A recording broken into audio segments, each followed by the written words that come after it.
So the financial markets are currently going nuts over the increasing material prices like oil prices, so everything that is going into the input of the economy, as well as this morning we saw a spike in nickel, and this may possibly lead to more pressure on electric vehicle makers. So I want to talk quickly about how I see NIO and Tesla or XPeng, for example, dealing with this kind of a situation.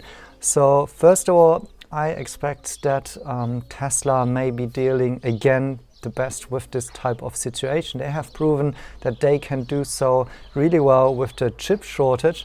And so maybe in a couple of weeks and months, we'll be looking back at this situation and actually ask ourselves, like, well, how did Tesla manage to do this so well and manage around those headwinds and basically created a new competitive advantage and a leap forward in comparison to competitors by managing this supply chain shock again. Because Tesla has proven that they can act quickly, and their team and organization seems to be set up to dealing well with such type of situation, and also because of their vertical integration, and also because they are very cost conscious in general, and also trying to minimize the ingredients necessary to produce an EV. They should be really be able to dealing well with that.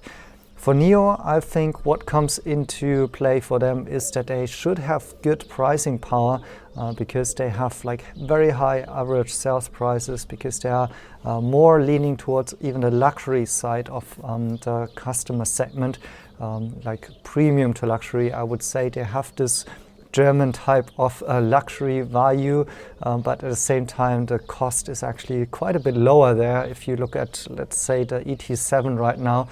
And so still they have, I would say, a good pricing power, meaning their customers are not so price conscious in general, and so they don't target those people who, because of inflation, because of rising prices, may delay purchases or may have to opt for a cheaper model in general. So that should be a general advantage of NIO. And then secondly, I think what comes in handy now is the topic of battery swapping. NIO can be quite flexible also around their supply chain. They are just introducing those hybrid LFP batteries now, the 75 kilowatt hour battery, which may help to tackle the issue around nickel prices, but of course we'll have other issues around lithium, as well as that LFP batteries seem to be in a way in a shortage right now, at least from what I'm seeing and hearing.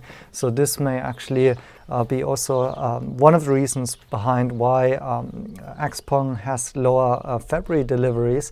But anyways, back to the supply chain situation. NIO might be able just to fit more cars right now with LFP batteries in order to shift around this type of situation, and then users at some point in time later on, if they want to have a different battery chemistry in their car, obviously they can just swap it in, switch the plan, and thereby paying the difference later on.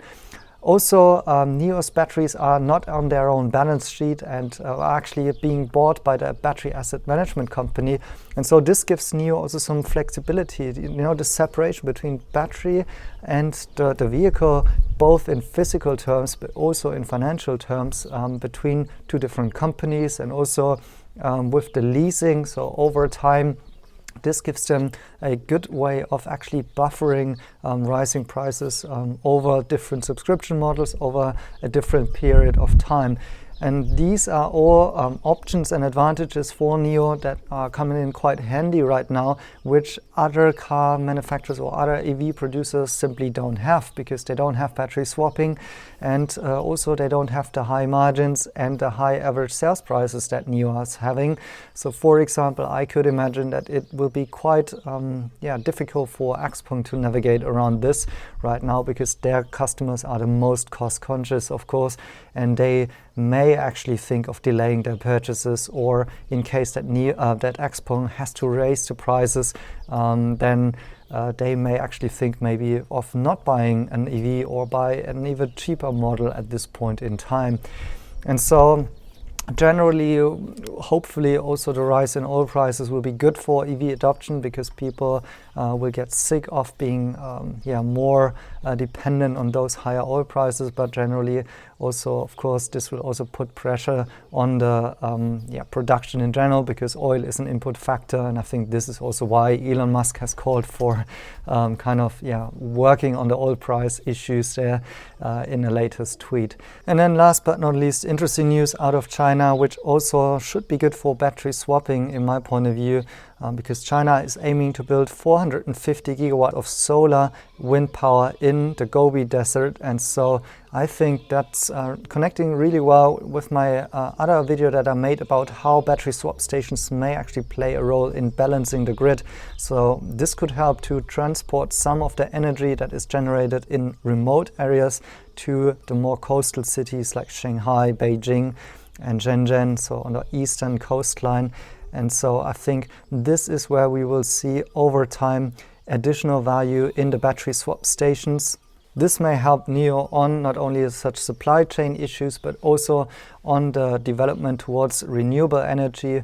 Both will help us to get off the oil industry, hopefully, in some point in time. But for now, it's creating pressure. But as I mentioned, I think there will be ways for NIO to work around that. So I hope you find that interesting. Thank you guys for watching, and see you in the next one.